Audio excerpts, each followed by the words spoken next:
Welcome, garden friends. Thanks for taking a little bit of time away from your garden to come visit mine. We have a jam-packed show with a very special guest. Let's get right to it. Let me introduce you to Ashley Mariani. She is my special guest from a place called PittMoss, not PittMoss. Nope. PittMoss. Yes. Now, I've been talking and writing about PittMoss for how long now? About 4 or 5 years now. Yes, we really appreciate it. Well, I love this stuff. Yeah. Explain to us what PittMoss is. So PittMoss is a peat moss replacement made here outside of Pittsburgh, hence the PittMoss.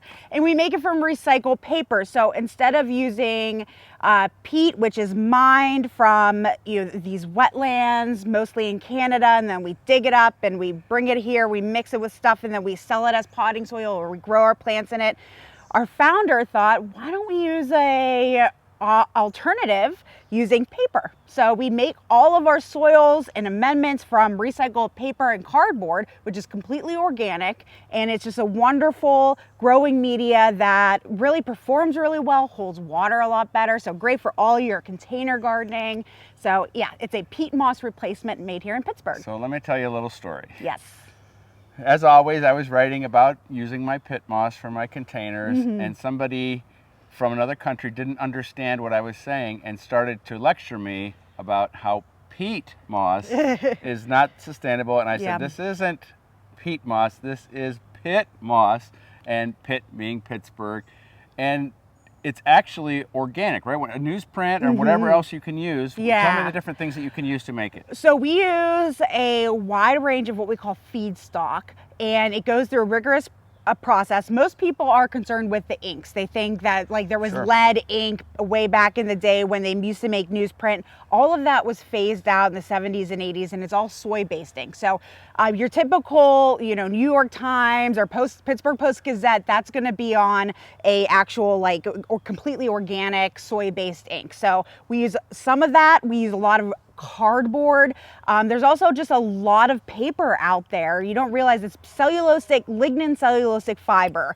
That is the main ingredient of the paper we're looking for. And as long as it's clean and organic and doesn't have any heavy metals added to it or other processing, we're looking to scoop it up before it heads to the landfill and turn it into PittMoss. Has newsprint become harder to find, or is it still available? It is, which is why we pivoted to adding more cardboard and exploring more and more different types of this fiber, which is actually, we can find this lignocellulosic fiber in agricultural waste, like hemp, for example.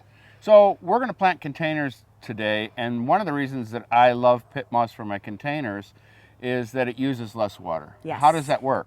Yeah, so if you think of a little puddle of water, and you go grab a paper towel and you put the paper towel in the water and it just kind of wicks right through that sheet, that's similar to how watering a container full of PittMoss is. Because of the fiber itself is naturally hydrophilic, so it likes to absorb water, you can get really great water retention, as opposed to peat moss, which is naturally hydrophobic. It repels water, and they add these things called surfactants to it to make it absorb water, but those typically have a shelf life. So when you buy a bag of potting soil, sometimes that water or wetting agent is no longer effective, so you get a lot of runoff, right? When you're used to watering your containers, you see lots of water running out the side. With PittMoss, it just stays better, it stays in the pot and is well managed. And then the other thing I love about it, when I get a bag of PittMoss, I can carry one in each hand. They're that light. And I mean, we're talking big bags. Yeah, absolutely. So a 2 cubic foot bag of PittMoss is about 14 to 15 pounds. So compare that to a backbreaker of a compost bag or even just regular potting soil. And then if you're moving your containers around, you're bringing them inside or outside, they're a lot lighter to move around. Yep, the containers that we're going to plant in, they're called root pouch. I love these. They have handles on them, and they are made of recycled. Staying on theme. I love it. Water bottles. Yeah. So let's have some fun. I've got all sorts of cool plants, and I've started some seedlings. So wonderful. We're going to have some garden fun. Let's give them a good home. All right. So what do you think? Doug, these need some PittMoss, first off, but they're ready to be filled. That's how light this is. I know, it's lovely. That's how. And this is our plentiful blend, so it has completely organic fertilizer, great for raised beds and containers, just like we're doing here. And I use a lot of the plentiful. Yeah. And sometimes you'll see like the paper can kind of ball up, but it easily breaks apart in your hands, so you can make it nice and loose. I'm gonna put some more in there. Yeah, it will in containers compact more than your average potting soil, but we recommend, so when you're filling it, to like push down here and get as much in there as you can. Well, that's a good tip. I never do that. that. Okay. And then really Keep pushing. keep working. All right. I'm gonna do this one. Yeah. I just love this stuff. So nice and light. And there you go. And look at my hands. I'm not covered with, like, it's so clean and easy to work with, which Well, if we'll you have take little care ones. of that. Well, in here we'll be okay, but maybe we'll get you in the garden. There you go. Okay, I want to put some water on this first. Yes. Yep. And then we're going to plant something. So I'm going to go get the hose and we will start planting. Perfect. And we are going to plant some onion sets to Love start it. off with. All right. But I've got lots of other cool stuff to grow in. I'm sorry, to plant. And we've got these 3 containers. We've got a bunch up there. We're going to have some fun. All right. All right, let's plant. All right. So, you know, in my garden, part of this is succession planting, continual planting. Yes. What about your garden? Well, now with a 16-month-old, I do as much as I can. But with PittMoss, I don't have to do much, and I still get enough tomatoes and cucumbers to keep me happy. Well, you're going to take home a few plants as always. And I always appreciate it, yeah. maybe a few hot peppers. This is the easiest thing you can do. Yes, they are. These are fantastic. All you really have to do is just keep these watered. That's right. And so we're just sticking them in, you know, about halfway. Again, these are one of my bargain plants. Like, see this guy? No, he's all... Just halfway. Okay, look Yeah. at me. I was burying That would work too. That would Okay. work too. But it's amazing. You can already feel, you know, the moisture in this PittMoss, which is, again, when you use a peat-based product, what is the word? Hydrophobic. Yeah. Yes. So I'm putting these 2 close together, but that's okay. I just want these to kind of be scallions. So again, more bargain plants, but look at how nice they look. I mean, and there's still time, believe it or not, for hot peppers. You know, bell peppers there's probably not enough time for, but Okay. you know, the way our seasons have been going, these are going to go for a while. Yeah, yeah. And we still have at least a good 2 months. There's peppers already on here. So you take 2 and put them in there. All We right. actually have a normal container over there, not one of the fabric pots, but I'm going to put 2 in here. You know how much we talked in the past about season extending. Yeah. And we will be again as the season goes on. All right, next are some, guess what? Dandelions. You exposed me to this 2 seasons ago, and ever since then, I've just hear more and more about the health benefits of dandelions. Now I put my dandelion weeds in the foliage. I put it in my my shakes in the morning. You can't really taste it, but add some of those good greens in there. I am so proud. I am so From you, proud. I know, and I wouldn't have done it without you. It's called ITALIKO ROSSO. Ooh, perfect for my smoothies. That's right, that's right. And it's more mild than a wild dandelion, so not as bitter. And I love to transplant when they're really tiny and small like this. That's for lettuce, for onions, for all sorts of things, because they don't know they're getting transplanted. And we have the perfect day to plant. Overcast skies, rain is coming and going, and this is just, we wouldn't want to do this with these little plants. We wouldn't want to do this at noon on the hottest sunny day. So we're just going to kind of pop these out, split them up, and kind of stick them in here, and it's pretty easy. Sounds good. Yeah. And the key for that is when you're transplanting, you really want to keep, as those roots get reestablished, you want to keep them moist, and because they can dry out more easily. You're stealing my thunder. Okay, sorry.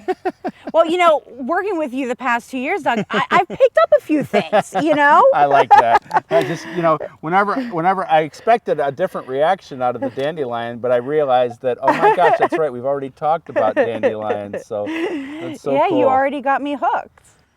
Well, Ashley, it was fun to work together again, to be in Thanks the for garden. having me in the garden. I love being out here in your space. It's like a magical, like you just look everywhere and there's just everything to look at. So yes, I love being here. Thanks for having me. Not the most pristine garden, but I like it though. it's a disaster, but it's my disaster.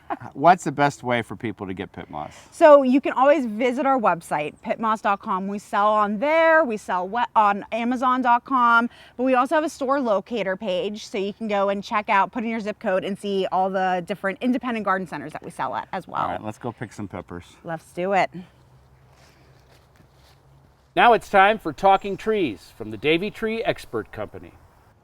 I'm joined by Rob Kruljac. He's an assistant district manager for the North Pittsburgh office of the Davey Tree Expert Company. And today we're talking all about getting ready for summer storms. How you doing, Doug? You took it easy on me this time. Yeah, I'm trying to. I'm holding back. Thanks for having me to your garden. So when you're thinking about summer storms, you know, we had one roll through, you know, recently. What should a homeowner be thinking about? I would like a homeowner to think that every tree on their property is not a hazard to the home or to their property. Do you get that a lot? Do you get that where people say, in my situation, living in this oak forest, every time somebody comes over, like, well, I'd hate to have all these trees around here. We do, and that's a problem because, you know, we have had more storms lately. They can be more severe. We have climate change we know about, but that doesn't mean that every tree that's big and tall and around your house is a danger. I think we have a storm running through. Yeah, right? Perfect timing. Yeah. What's with it, you and I? We're always filming in the rain. So what are some things that you're doing when you go to a property to assess? So if someone calls and says, I'm really worried about my oak tree or whatever next to my house, I'm going to examine it. So as a tree risk assessment qualified individual, I'll look at the tree for defects and problems that I'll know will increase the likelihood of a failure in the future. What kind of other things are we thinking about when it comes to summer storms and trees? Some people are under the impression that if you really thin the canopy of the tree out, it's going to be safer. That's not necessarily the case. It actually makes those limbs weaker because when the wind blows, you're applying way more energy and pressure to the outside of the canopy than applying it directly across the whole limbs or leads on it. So thinning it out is not a way to keep your trees safer from falling. And I wonder with your job, when you hear or see the radar or hear there's going to be a bad storm, are you thinking like, oh my gosh, tomorrow's going to be a busy day? The heart rate goes up a little bit and we start thinking about, yep, but we're going to have to get on this because every time a big storm blows through, you're going to have some, especially with our coverage area, you're going to have some damage somewhere that we're going to need to attend to.